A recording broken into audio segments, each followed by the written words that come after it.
Canary by Cloud9 and 3/4. Chapter 28. The Calm Before the Storm. Whatever Shigaraki said or did, it must have really shaken Midoriya. Shinso called the police as soon as the hooded figure had vanished into the unknowing crowd. The mall was temporarily closed, and the area searched extensively. But Shigaraki was nowhere to be found. It was news to Shinso when Jiro told him that this Shigaraki guy was basically the head of the League of Villains. The same one who had sent the Nomo to Hosu and to the USJ.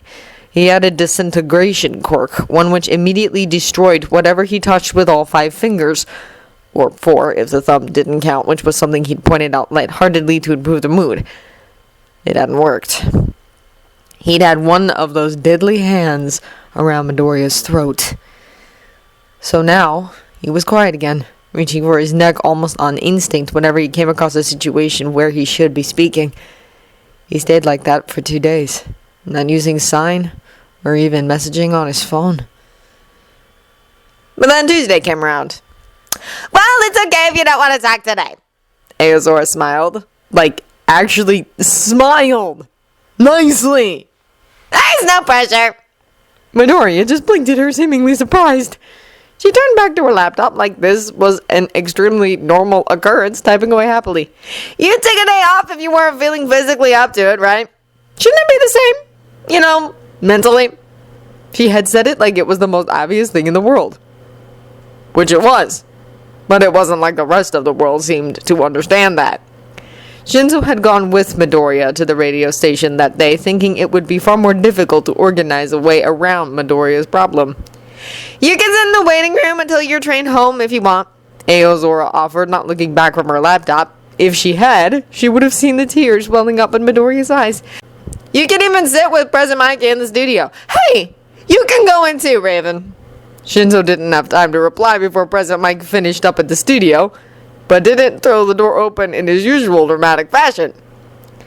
Instead, he was slow and quiet, giving Midoriya a wide smile. "Hello there, little listener," he said softly. "How's everyone's favorite canary?" There was a determined tweet from the bird concealed amongst Midoriya's curls. Midoriya let out a laugh. "She's fine." Not a single person or creature in that room was immune from that smile of Midoriya's as they quickly followed suit. Thanks to the radio show, Midoriya's light hadn't quite been snuffed out yet. "Then let's get to the last show before your summer camp!" President Mike cried, his usual energetic self returning in full force. "Are you sure, Canary?" Aozora questioned, turning away from the blue light of her laptop for a moment, as she gazed concerningly at her little radio star. He didn't waver for a single second as he nodded determinedly at her, like a switch had been flipped in his brain. Aozora gave Shinso a look as Midoriya scurried after President Mike into the studio. She didn't say anything out loud. That expression was enough. "You take care of him." Shinso nodded and followed Midoriya inside, closing the door behind him. Midoriya was sitting in his chair already, headphones on, and was currently spinning around in circles, watching Siren soar in a similar pattern over his head. Shinso was handed a pair of headphones for himself from President Mike. He smiled at his teacher and sat down beside Midoriya contentedly. Before that last show began, though, President Mike gave Midoriya a look similar to Aozora's. "You don't have to talk if you don't want to," he reassured him. Midoriya did hesitate a little that time, but he shook his head as if dispelling any thoughts which plagued him, and nodded once more. President Mike smiled softly. "Remember," he continued, putting on his own headphones, "you should never feel pressured to talk or sing at any time, even as a hero. You could probably have gotten away with being a hero without a quirk anyway." Exactly 27 seconds of radio silence passed between the end of the song and the start of Canary's hour that day.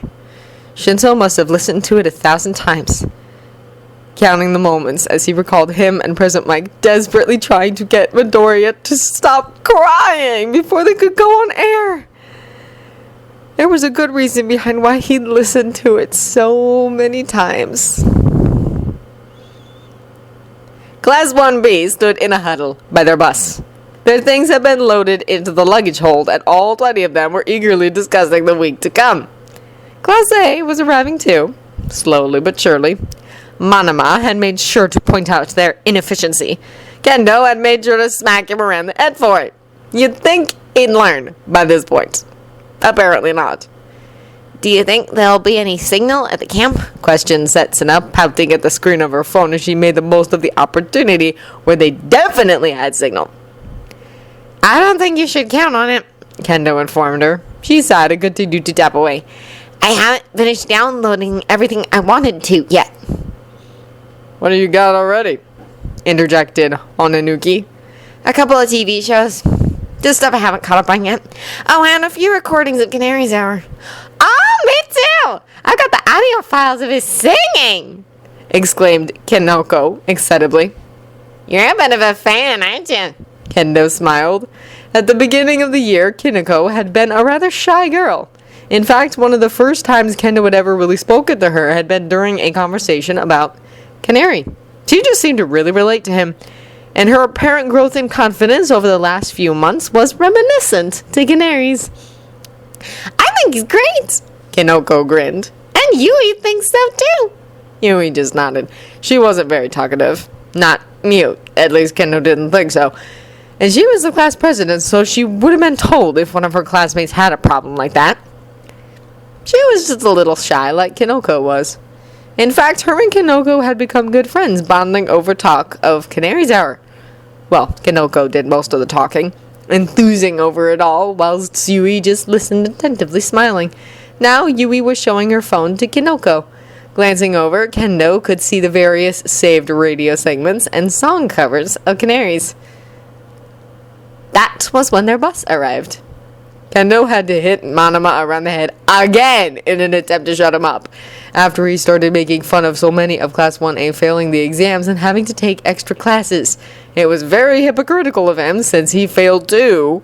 After getting everyone to line up in front of their bus, Kendo was about to drag Manama aboard, encouraging the rest of 1B to follow. "Attention, class!" the gruff voice of Mr. Vlad called out. Kendo hesitated, nearly dropping Manama down the stairs as he came to. Their teacher was standing beside the slumped form of Mr. Aizawa. Wow, Kendo was glad she was in 1B instead of 1A. Mr. Aizawa had already expelled 2 students, and their class had been involved in a villain attack. Well, only one of those students had been expelled because they weren't performing up to standard. Yaoyorozu had told her a bit about the other boy whilst they were on their internship together.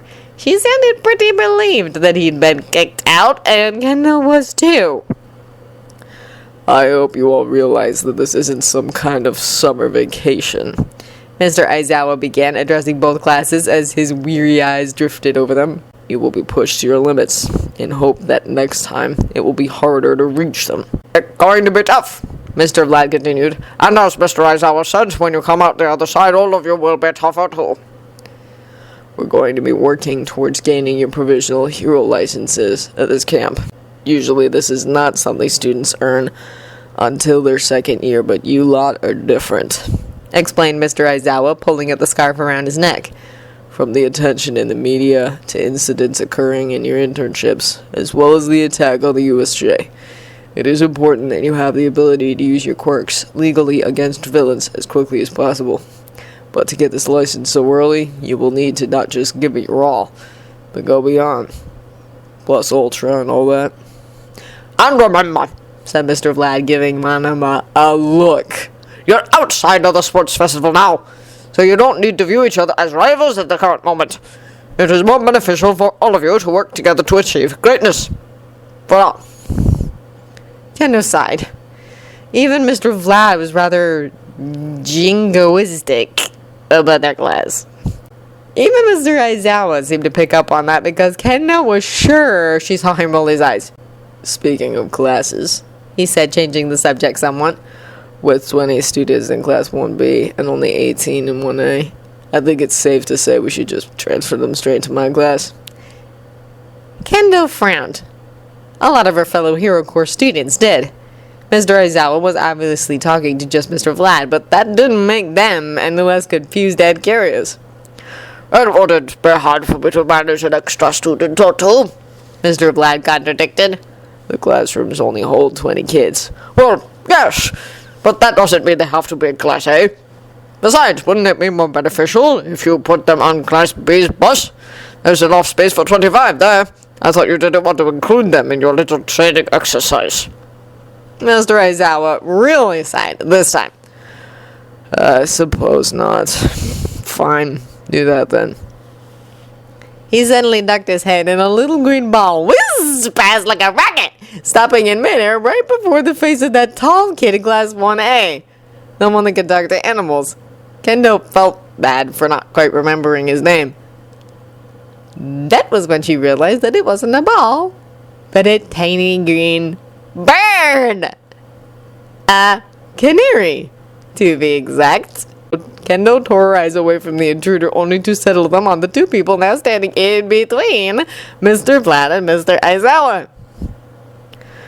Everyone, Mr. Aizawa continued, indicating towards them. Meet Shinso and Midoriya. Canary and Brain Blank. If Midoriya thought he would be able to keep Siren at home whilst he went to the Hero Course's summer camp, he would be wrong. Very wrong. Siren did whatever she wanted, and if her human was going to be gone for a week, then she would be coming with him.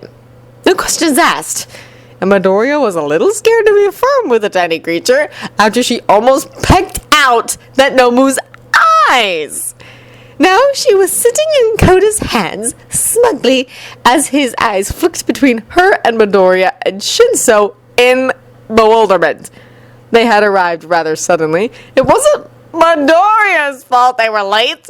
Shinso was the one who almost forgot his PE kit and left Midoriya standing and waiting by the crossroads before UA for 10 minutes longer than usual before he finally arrived. They are applying to be transferred to the Hero Course by the start of next semester. Mr. Aizawa continued. Midoriya smiled feebly at the Hero Course as most of them stared with starstruck eyes. Not all of them, though. His Arya friends smirked at the other's excitement. Then there was Kachan. Midoriya tried to avert his gaze. Those piercing red eyes drilled into his skull with an unspoken threat. A fear bubbled in his chest. A feeling of dread that once plagued him every day during middle school. It had been missing for a while. But with its return, he could already feel that wall between his mouth and his mind building itself up again. Why? He was okay during the sports festival. He talked to him, shouted, screamed, even sung. And now we're back to ground zero. Okay, you all have 10 minutes to finish loading your things onto the bus, and then we'll get going. Mr. Aizawa finished unceremoniously and then just wandered off toward Class A's bus and got on board, immediately slamming his face into the dashboard and falling asleep. Midoriya was remotely impressed. Uraraka skipped forward to them with Jiro in tow. I'm so glad you're here! He exclaimed, grinning brightly at Midoriya. Not you, though, Jiro added, pointing at Shinso. Shinso just laughed. Hey, Canary! Uraraka continued. She was holding something behind her back. I got you something from the mall the other day, but after everything that happened, I never got around to giving it to you, so you didn't have to do that. Midoriya sighed, and Shinso translated. You paid for my food at the cafe, she insisted, waving off the comment. Besides, it wasn't much. Ta-da! Thrust into Midoriya's arms was a pocket-sized black notebook titled Death Note. You know the anime? She laughed. I never watched it, but I thought you could put all your dangerous songs in here or something. It might be a good idea to write them down. Or have you already done that? Jiro questioned. Midoriya opened his mouth to reply, but was quickly interrupted. Midoriya! Shinso! Exclaimed the teacher from Class 1B, Vlad King. You will be boarding Class B's bus on the way to the camp, so make sure to load your luggage here instead of on Class A's vehicle.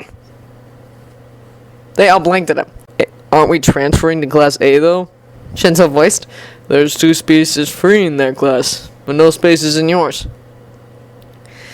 Vlad King hesitated for a moment, as if thinking for a reasonable excuse. You know a good majority of Class A already. It's only an hour's journey, but you could use it to familiarize yourselves with Class B. Siren flew back to Midoriya as he narrowed his eyes at Class B's teacher. He turned to Shinso, gingerly putting his new book down by his feet to sign, "I feel sorry for Class A." He frowned. "Why?" "Did you hear what Tired was saying to King just before we arrived?" "No, because I don't have super hearing and we hadn't arrived yet." "We weren't that far away." "Yeah, scratch that stuff about your music being too loud. Just let it damage your hearing. That's scary." "It's not!" These one-sided conversations are too difficult to comprehend. Todoroki sighed as he walked up to them too. "Puffin, everything confuses you!" Rebecca pointed out. He just shrugged. You two should follow Mr. Blood King's instructions and put your belongings on their bus. Ida instructed, cutting into the conversation with his usual head-jumping thing. "Oh, hey, is that a guitar case I see?" Jiro grinned excitedly as she noticed the slightly scorched case. It was harder to see the burnt patches because it was black in color, but they were still there.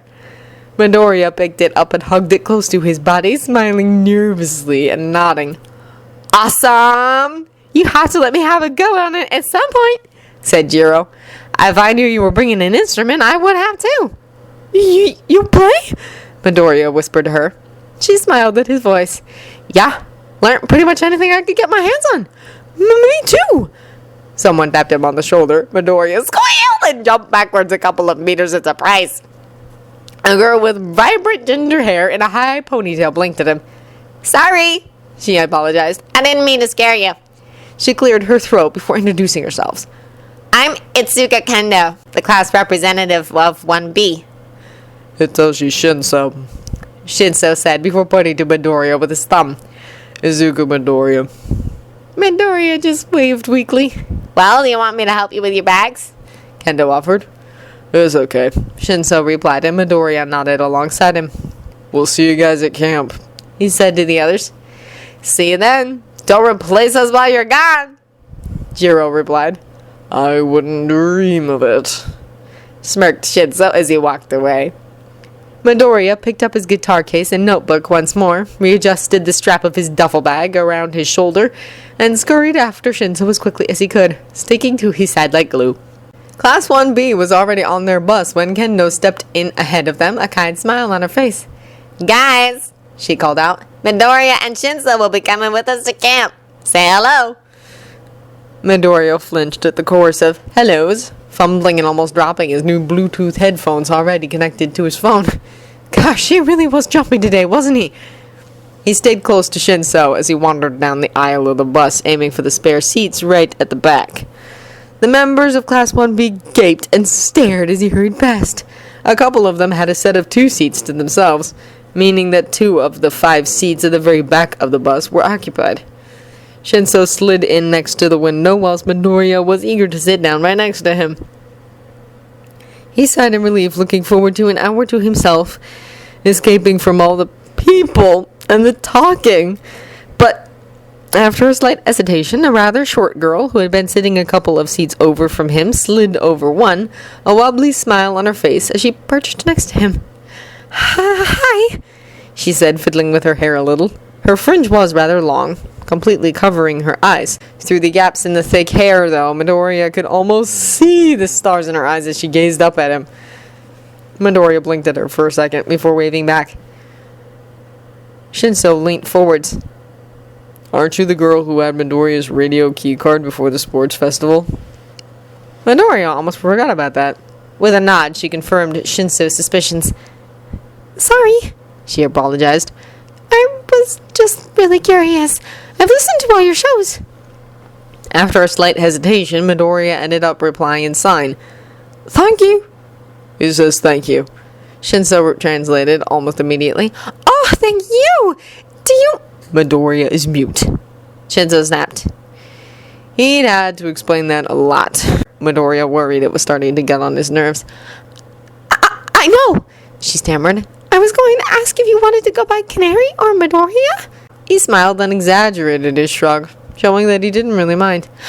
"Oh, and I'm Kinoko Komori," she grinned. "And this is my friend, Yui Kodai." She pointed at the girl on her left, who mimicked Midoriya's wave as the bus roared to life. Hey, Midoriya? Shinso suddenly interrupted. He had been gazing out the window at the lingering members of Class 1A. What were you trying to tell me earlier? It took a moment for him to remember. Oh! King mentioned something about Taya doing an exercise with Class A that he didn't want us included in. Really? Frowned Shinso. If I had to give it a guess, I'll say he's going to make them walk. Shinso turned back to the window, and Uraraka was waving up at them. He waved back. They have no clue. Good luck, you poor oblivious souls. Moments later, Jiro gave a mock salute from the window, to which Shirito dutifully replied to as their coach rolled out of UA grounds, leaving Class 1A behind them. Gamori was officially freaking out! She was sitting right next to Canary! She was listening to his radio with Yui whilst sitting next to him! And he had no idea. In fact, he was listening to his own music, tapping along to the beat on his knees as he stared absent-mindedly out the window that Raven was leaning against, fast asleep, even as the bus rolled through puddles or around sharp bends. And oh my gosh! Siren's there too! Swaying from side to side, resting her little head against Canary's, likely listening to his music too. She wondered if he liked mushrooms. Shiitake! Komori loves shiitake.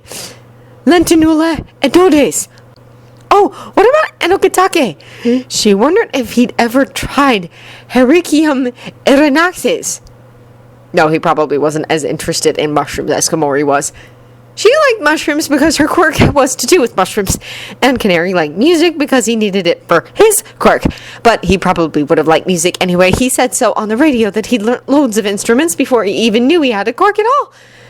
Komori couldn't imagine not having a quirk. Such a big part of her completely missing. Oh gosh, she had so many questions for him, but she didn't want to ask. He was busy, deep in thought as he played the same part of the same song over and over again. He also wasn't talking. That didn't make sense to her. Well, she understood the muteness part. Yui wasn't officially mute. She just didn't talk that much. But it was a similar concept anyway. But he talked on the radio all the time and sung so beautifully during the sports festival. Then there was that rumor going around school that Canary had been confronted by a villain at the mall last Sunday. Apparently, he'd gone quiet after it, like it had scared him so much that it set him back on his recovery from his elective muteness. Komori hoped she could help, even in the slightest. That's what heroes and friends do, after all. Oh, how Komori would love to be his friend. But it was about half an hour into their journey that anyone at all dared to speak to the newcomers. Hey, Canary! Exclaimed Tetsu from over his chair a couple of rows down. Canary didn't look up at first. It took Raven elbowing him to achieve that. His music was probably rather loud. Which class is better, A or B? Canary blinked at him for a moment before nervously glancing around the bus at the rest of their curious faces, including Komori's. Eventually, he just opted for another exaggerated shrug. Well, it won't take long for you to come to the correct conclusion, Tetsu announced confidently. Raven sighed exasperatedly. Look, no offense, but all we know about you lot is that you seem to hate Class A. We've never really met any of you, and all our friends are in the other class. Right now, that's who we prefer. Komori blinked at him through her bangs. He was a little blunt, but painstakingly right.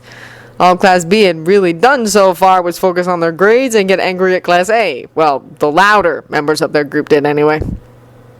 So, wait, Setsuna interjected after a few minutes of painful silence. Are all the members of the original Aria in Class A? Midoriya just pointed at Shinso. Wait, you're Raven, right? She concluded. He nodded. Neither of them were very talkative, which was strange considering both of them had been on the radio on numerous occasions. Wait, Setsuna said for the third time. You're Raven and Brain Blank? Brain Blank, repeated Monoma. Now he was leaning over the back of his seat to glare down at Shinso with that look of his. Ah, yes, Mr. Aizawa said that earlier. So it was the two of you who took down the hero killer then? What of it? Raven spat at him after a moment's thought, glancing at Canary, who had said nothing. Well, not only was the public led to believe that Brain Blank was a more unknown hero, rather than another UA student, but you let Canary take most of the credit, and hid the fact that Raven, Brain Blank, and you were all one in the same person, Monoma explained slyly. Canary grew a little red as he sank further back into his seat. That's because I don't want to be well known, Raven snapped. My quirk is less effective if everyone knows what it is. Besides, I only turned up at the end. Canary did most of the work. Oh yeah? Said Subaraba, who had been sitting next to Monoma and now leaning over the back of his seat too. What songs did you use against him? That's how your quirk works, right? You use songs and that gives you different powers and stuff? Yeah, come on, give us some details, grinned Setsuno. Komori looked back and forth between her classmates and Canary. They just seemed generally excited to talk to him. Canary appeared to feel exactly the opposite. Raven had noticed it too. He opened his mouth to protest against bugging him, but Komori beat him to it. Leave him alone, she exclaimed. Only afterwards did she realize that it had been a little rude, but Kendo quickly came to rescue. Yeah, come on, guys. It's obvious he doesn't want to talk about it, so there's no need to push for answers. We want to make Midoriya and Shinso feel welcome, not push them away. She sighed, sinking back into her chair as she finished her proclamation. She was like everyone's big sister. Komori sometimes pictured poor Kendo holding onto a bunch of harnessed little toddlers running around and screaming, whilst the rest sat on the floor and complained loudly, or just lay motionless with questionably still bodies. Komori saw how Canary relaxed a little, sitting a little more upright in his seat as the others turned away respectfully. Except Monoma, who had to be hit around the head by Kendo from across the gangway to achieve that. A few seconds passed, and Siren hopped under her shoulder. Komori could have screamed in delight. Mission successful. Class 1B was a little overwhelming for Midoriya, but that was to be expected.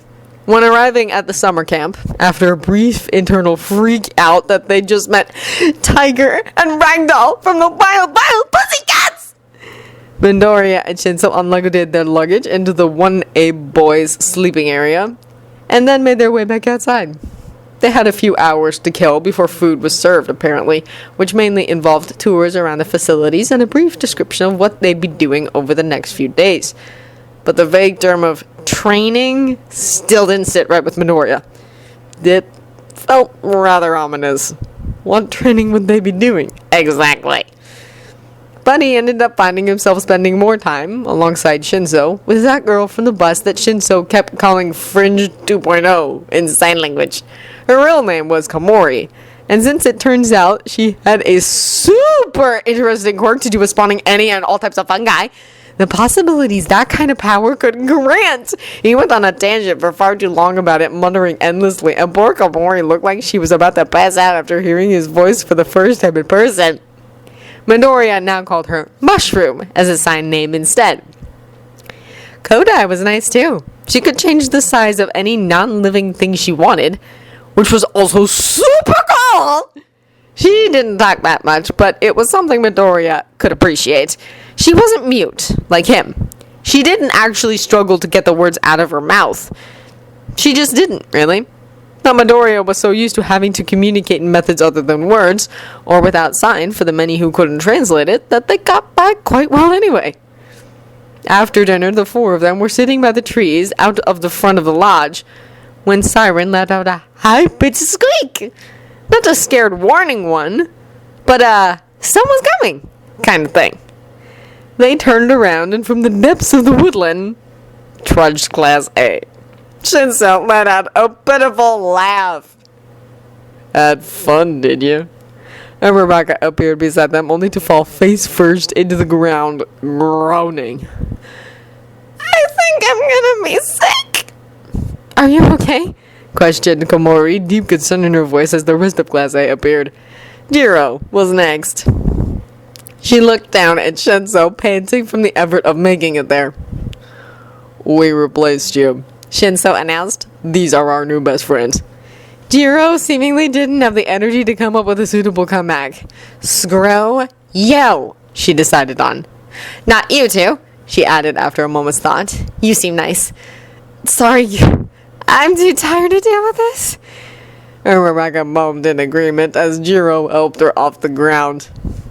Midoriya successfully predicted this would happen, Shinso added as he stood up too, along with everyone else.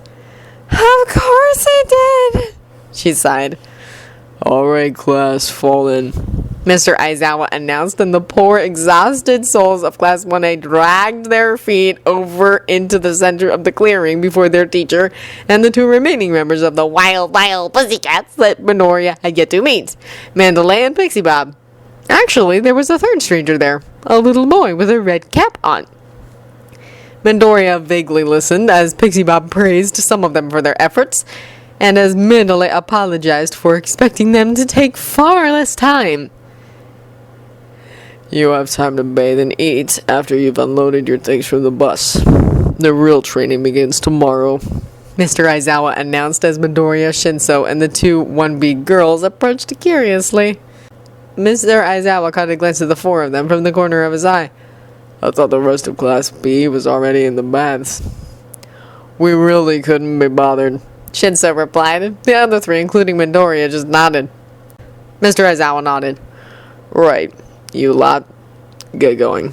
You've got a long week ahead of you. Midoriya didn't sleep until late that night. It was a stupid reason, really. His bed was positioned in the far corner. Shinso was next to him, and he had Todoroki and Ida opposite. Kachan was as far away as he could possibly be. But all night, the hairs on the back of Midoriya's neck stood upright, thinking about the older friend on the other side of the room. He'd yet to talk to him since the sports festival. And he was quite certain that he couldn't, even if he tried. So, now what? He drifted off into an uneasy sleep with Siren nestled in his curls, her feathers tickling his scalp. It was more comforting than his thoughts. The sun hadn't risen when Mr. Aizawa threw the door open, sending a wave of chilly air across them. They were told to get their PE uniforms on and meet Mr. Aizawa at their training grounds, somewhere that Midoriya and Shinso had to lead everyone to since they'd been shown around the day before, whilst they trekked through the beast's forest. They were half awake. Barely any had managed to brush their hair. A few had just thrown their PE jacket over the top of their top. Midoriya noticed that two of them had their shoes on the wrong way around. He would say names if he could actually remember what all of them were called. The only one who was really ready for the day was Siren, who was singing peacefully, hovering around Midoriya and the others gleefully. Good morning, class, Mr. Aizawa began. How is he so awake despite the fact that he sleeps at every given opportunity? Midoriya sighed lazily as he yawned amongst the chorus of others. It's an inspiration, Shinso replied, who actually didn't look much more tired than usual. But the lack of gel in his hair was weird! Like when he saw President Mike with his hair done up for the first time, except this felt even weirder! He caught back onto Mr. Aizawa's little introductory speech when he mentioned earning their provisional licenses. Yes, you too, Midoriya. Shinso. Their new teacher nodded. Wait, did this mean they were officially in the hero course now? Shinso must have read his mind or something, because he immediately followed those thoughts by saying, I thought you said we weren't in your class yet. Mr. Aizawa smirked. We'll see. Yeah, because that was a definite answer. Bakugo, leg fast, said Mr. Aizawa, tossing a softball in Kachan's direction. Midoriya didn't even dare look at him. He glanced up at Shinso instead as he sighed. It's like the tests Tired put us through. Do you think Class A had to do them too? Kachan had just launched the softball over the trees, screaming, Go to hell! As he did so, Midoriya flinched in it before replying to Shinso with shaking hands. That was how the first member of Class A was expelled, I believe. Are you okay? Shinso whispered to him. That caught the attention of Jiro, attentive as always. Midoriya didn't reply. That's why we're now going to focus on improving your powers, Mr. Aizawa concluded from their little demonstration. Midoriya shook his head and tried to regain focus. He could deal with his problems with Kachan later. Right now he needed to set his mind on one thing and one thing only. becoming a hero. This'll be so hard you'll feel like you're dying. Mr. Aizawa grinned. Let's hope you all survive. Okay, what? Midoriya slammed his head on the table, almost knocking the half-done potatoes off the counter. Midoriya! Ida snapped. I spent far too long doing those to risk contamination on the dirty ground. Midoriya opened his eyes again, focusing on the few measly potatoes that hadn't been whittled out of existence from Ida's poor peeling method. All of a sudden, there was another thud. Midoriya stood upright to see Shinso next to him, who had also resorted to slamming his head on the counter. I hate that stupid scarf, He groaned. It defies all laws of physics. Whilst the others had been sent to the torture of endless quirk training, Shinso had been dragged off by Mr. Aizawa for training with his support item. At least he didn't have to stand on a cliff edge with Koda screaming for the entirety of the day. Midoriya was surprised he still had the physical capability to talk at all. Now all those vocal exercises were done for the day. But he did have President Mike's throat lozenges. Koda and Midoriya were pretty much hailing them as some kind of gift from God. That's how much of a savior they were. Midoriya just picked up one of Ida's potatoes and flicked it at Shinso's head. A couple of seconds passed before he said, "Ouch." They laughed while Siren reappeared and landed before Shinso's eyes, tweeting at him and pecking at his forehead. Okay. Shinso exclaimed, standing upright again. I get the picture, Siren. Hey, no animals in the workspace. Ida protested as he added another couple of potatoes to the collection, frowning at the slight decrease in number. "Did you know potatoes are highly poisonous when raw?" Midoriya piped up. "They're a member of the deadly nightshade family." "Trust you to know that," interjected Todoroki as he wandered past, holding a flame in his hand to light the various fires around the outdoor kitchen. Shinso just blinked at him for a moment before reaching back to the dwindling number. Give me those potatoes. "No!" Midoriya protested, pulling him away. Jiro just laughed from a distance. "Do it! I dare you!" I have been dared," Shinso proclaimed, still reaching out for the raw vegetables. That does not mean it is a good idea. Ida exclaimed, who was becoming rather protective at this point. "I agree," added Uraraka from across the counter by Todoroki. "Canary, film it!" You know, maybe this is what President Mike meant about corrupting you. Shinso grinned as he stopped trying to massacre Ida's precious potatoes. "I thought you said he came like that?" Jiro called back. Well, we're not a very good influence. "So, wait, who's who?" Midoriya looked to Komori, who had just wandered over with a plate of chopped mushrooms to add to their curry. You're talking about the aria, right? Shinso confirmed. She nodded as she poured in the mushrooms. Well, you know about me and Midoriya. He continued. This is Crane. He pointed to Ida, who was now being shown by one of the Class B boys how to properly peel the potatoes. That's Puffin. Todoroki was giving some of his fire to Uraraka. That was the one beside him. And by the next fair pit over with the purple hair, that's Owl. "Huh." Komori smiled. "You're all so different to what I expected. Would you like to sit with us when the curry's finished?" Midoriya offered. Komori positively beamed. "Yeah, okay. We've just got the potatoes to do anyway." Maybe we should lend a hand, Shinso suggested, grimacing at Ida. or else we'll never get this done. Midoriya laughed, following Shinso and Komori over to the potato peeling station. But he hesitated, suddenly catching a glimpse of that little boy with a red hat. Kota, that was his name. He stormed off into a little footpath which disappeared into the forest, winding past the trees and supposedly leading up into one of the looking mountains. Hey Midoriya, got any potato peeling songs? Shinso yelled, making everyone stop what they were doing to smirk in his direction.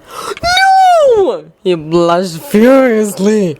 Then that's right one. Shinso grinned, teasing him on purpose. You know it doesn't work like that! Midoriya sat by the fire, picking at the grass beneath him. The wild, wild pussycats seemed to be determined to cram as much activity into one day as humanly possible. Now, before they all collapsed into their beds, they had been instructed to work as a team to create a large bonfire without the use of quirks.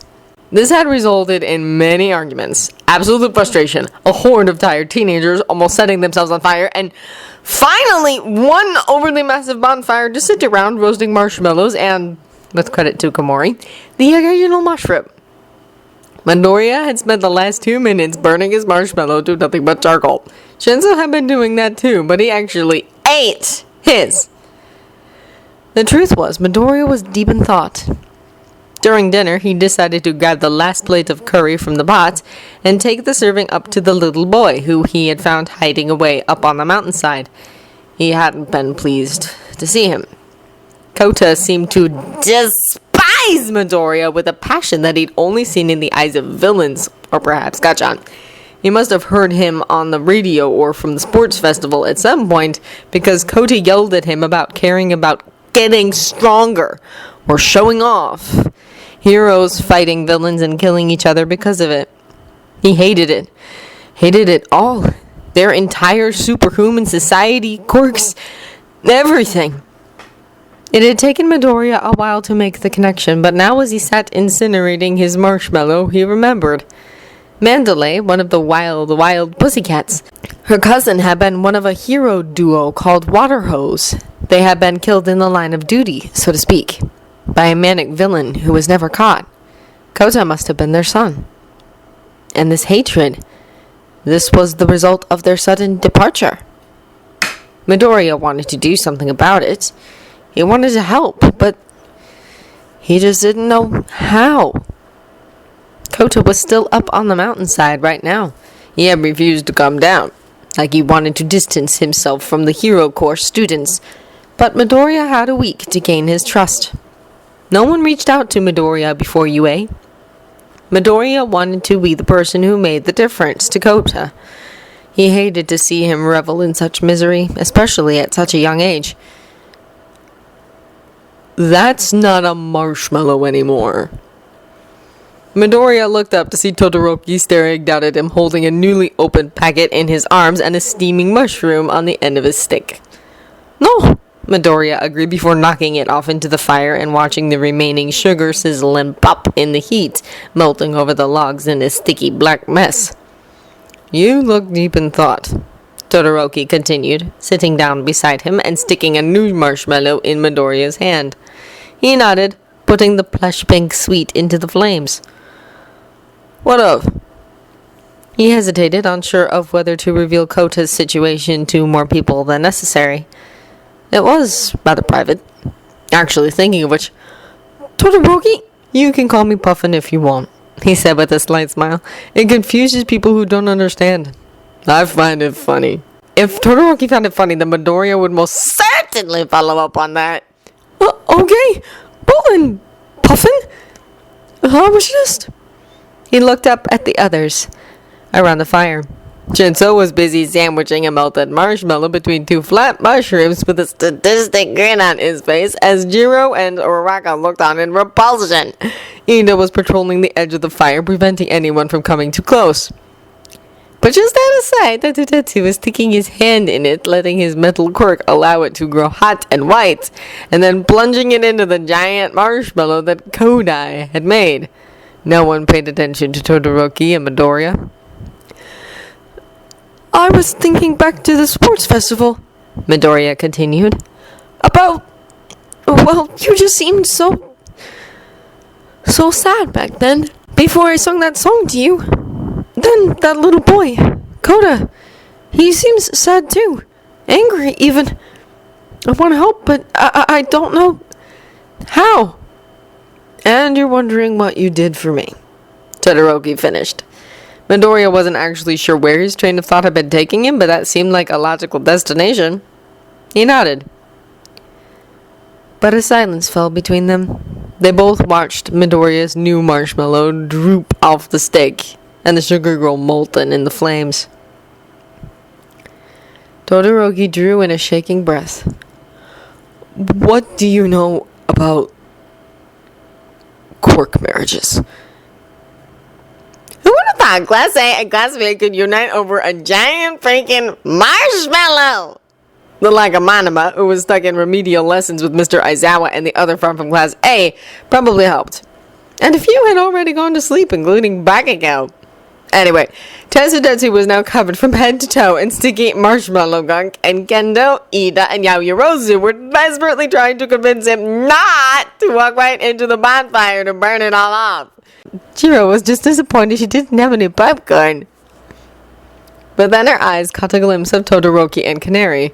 They were sitting away from everyone else, just burning whatever they could get their hands on. She didn't know where Siren was, which was never a good sign, but she decided that Canary should be keeping an eye on the little demon, and thus it wasn't her problem. Maybe that would be a good thing to bring up to Canary, though.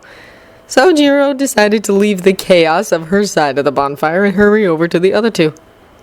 "Hey, have you seen Siren?" she started, sitting down on the grass next to Midoriya. He shook his head glumly. "Oh, should we go looking for her or something?" "She'll be fine," Midoriya replied without a second thought. Silence fell between the three of them. Wow, the fire really was mesmerizing, wasn't it? But then Midoriya said, "Did you know great tits have been known to eat back brains?" Todoroki and Jiro stared at him. "Didn't Siren peck that Nomu's eye out?" Todoroki recalled. They fell quiet again. "Well, now I'm fearful for my life," Jiro announced as the silence was interrupted by a loud cheer from the rest of the group. They were now praising a second giant marshmallow that Setsuna, whose quirk let her detach numerous body parts and control them, had stuck her eyes on. Jiro supposed her announcement could apply to the marshmallow and to Siren. But then, as a satanic chant began, Jiro had an idea. "Hey, Canary, didn't you bring your guitar with you?" She remembered. He wavered before giving her a nervous nod. "Marshmallow song," Todoroki suggested. Canary rolled his eyes. "Did you want me to go and get it, Jiro?" "Owl?" Jiro smiled at the nickname. "Sure, songs about the campfire could be fun." "I don't know if I will sing," he mumbled as he got to his feet, "but I'm okay to at least play it." "Awesome," she smiled, and she got up herself, leaving Todoroki to sacrifice the remaining marshmallows in hopes that a third giant wasn't formed. Jiro walked right in on a debate on whether Kodai held the secret to making infinite amounts of food for Yaoyorozu and thus infinite creations, which sounded almost as terrifying as her thoughts of whatever Siren could be up to. "Hey, Rumaka?" Jiro started. "Uh-huh," she replied, too scared to tear her eyes away from the giant marshmallow, which now also had Setsuna's mouth. "I got Canary to go get his guitar," Jiro grinned. That got her to look away. "Wait, really? Want to help me try and convince him to sing something?" "Definitely!" By the time they'd returned to Todoroki, Canary hurried back into view, guitar case under one arm and the instrument in the other. "What happened to it?" Jiro questioned, gaping at the ruined wood. "I set it on fire," Canary explained simply. "Why would you sing a song that sets fire to something whilst holding a wooden instrument?" questioned Todoroki curiously. "Because I didn't know it would set it on fire," laughed Canary sheepishly as he began to tune it. Jiro blinked as she processed the information. "Wait, your first song set you on fire?" Canary winced. "Not exactly." "Then what was it?" Rebecca pressed, leaning forward, the light of the fire reflected in her wide eyes. "Well," Canary continued, finally satisfied with the sound of his instrument, "I kind of set fire to the rain." Jiro and Rebecca both spluttered as they failed to control their laughter. "Oh my god!" Jiro gaped. "That must have been terrifying!" "It really was!" Canary laughed too. "What's more terrifying than the sets in a marshmallow?" questioned Shinso as he waltzed into view, his hands buried in the pockets of his hoodie. They'd been allowed to get changed into their home clothes after dinner, so their uniform wouldn't get any dirtier than it already was. Jiro didn't get why they couldn't just wear whatever they wanted outside of training. It wasn't like they were really at school. Oh well, at least she finally had the chance to wear her big purple jumper with the owl on the front. Ida had said it was a fire hazard. Jiro ignored him. That was probably why Canary had called her owl that time, actually. But he was wearing that jacket of his, so at least she wasn't alone in the endeavor. Canary's setting fire to the rain! Uraraka explained. Shinzo nodded in understanding. I spotted a guitar, he continued. You gonna play something? Canary just blushed and shrugged a little. Want to see my guitar skills? Shinzo offered, holding out his hands to accept the instrument after he'd pulled over one of the large logs for them all to sit down on. Midoriya shuffled up beside him and handed over his ruined instrument. Shinzo then proceeded to strum the guitar randomly, letting out a bunch of jumbled sounds and then bowing as if he'd just finished a masterpiece. Jiro applauded him. Amazing! Thank you. Didn't you say you could play, Jiro? Canary remembered. You can keep calling me Owl if you want, she said, a little disappointed that Owl wasn't already permanently her new name. And yeah, I can play. Would you like to have a go? Jiro immediately shoved the guitar at her before she could reply. I don't remember that much off the top of my head, Jiro explained nervously. But I can play a few rock songs. Go on then, Shinzo insisted, shuffling up on the log so Ida could sit down too. He'd seemingly given up on stopping the others from whatever antics they'd been up to anyway, then heard Shinzo's adept at music and wandered over to escape. So she played. Just a few chords, but by the end, she had everyone clapping enthusiastically, and she was blushing almost as furiously as Canary often did.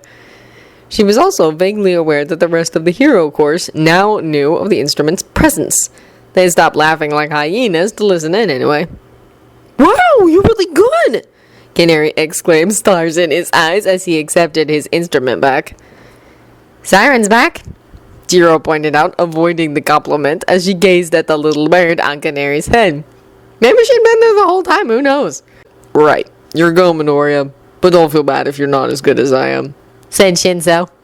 Canary picked at one of the burnt patches on his guitar. I don't know. You don't have to sing, Uraraka interjected.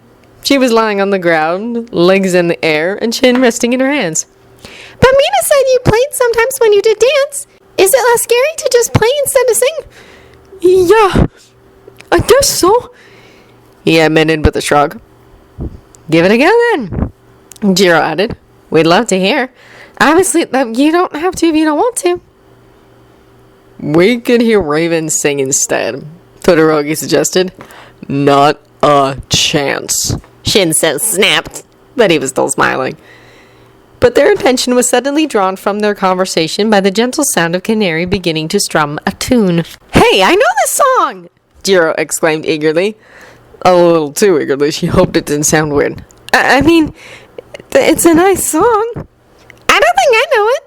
Rebecca laughed nervously. I should really listen to more of Canary's music. You could send us a playlist or something. It's called Fireflies, Jiro explained hastily. Oh, that's cute! What do you think the power would be? I guess we'll only find out if Canary sings, Todoroki acknowledged innocently, not even looking at Canary as he said it. Canary struggled to suppress his smile as the music began to build, and Jiro absent-mindedly tapped a beat on the side of the log, swaying from side to side. Even Siren was whistling along. But then Canary took a deep, unsteady breath and... You would not believe your eyes. He sung. The five of them cheered and clapped as Midoriya grinned widely, continuing to sing. Lit up the world as I fell asleep. The rest of the group from the other side of the bonfire stopped talking immediately as they heard his beautiful voice ring out. 'Cause they fill the open air and leave teardrops everywhere. Jiro got a couple of the others take out their phones to record, either video or just voice. Jiro reached into her pocket and did the same, making sure not to frighten Canary off from singing as she did so. I'd like to make myself believe that planet Earth turns slowly. The others stared as Jiro sung along. They hadn't heard her sing before, but Jiro wasn't going to pass up on an opportunity to sing with Canary. He looked ecstatic as they continued to sing together. Everything is never as it seems. And then the others leapt back in utter surprise as all around them little lights whizzed around, filling the sky. Siren took flight from Midoriya's air to join them, like a murmuration of birds as phantom fireflies lit up the night, even brighter than the bonfire, sparkling like stars. A foxtrot above my head, a sock hop beneath my bed. Canary stood up, grinning from ear to ear as he started to dance around with the others as they clapped and cheered. I'd like to make myself believe. They were all dancing now, the lights glittering around them. Jiro didn't know how to dance. She didn't think any of them did. Turn slowly. But it wasn't Canary's quirk that made them do it. It was just his singing alone and the joy that he radiated that spread on to them. 'Cause everything is never as it seems. She sat on the cliff edge, dangling her legs over the side as she hummed one of the songs Canary played over the radio a while back. He was just down there, where the lights were. Oh, she was so excited to finally meet him. It was such a shame she had to wear this totally not cute at all mask thingy. It ruined her entire outfit. Would it kill them to make it a little more stylish? She could kill them. Come to think of it, yeah, that would make it better. A little blood always made everything better. She couldn't wait to see canaries. Songs used in this chapter: Fireflies by Owl City.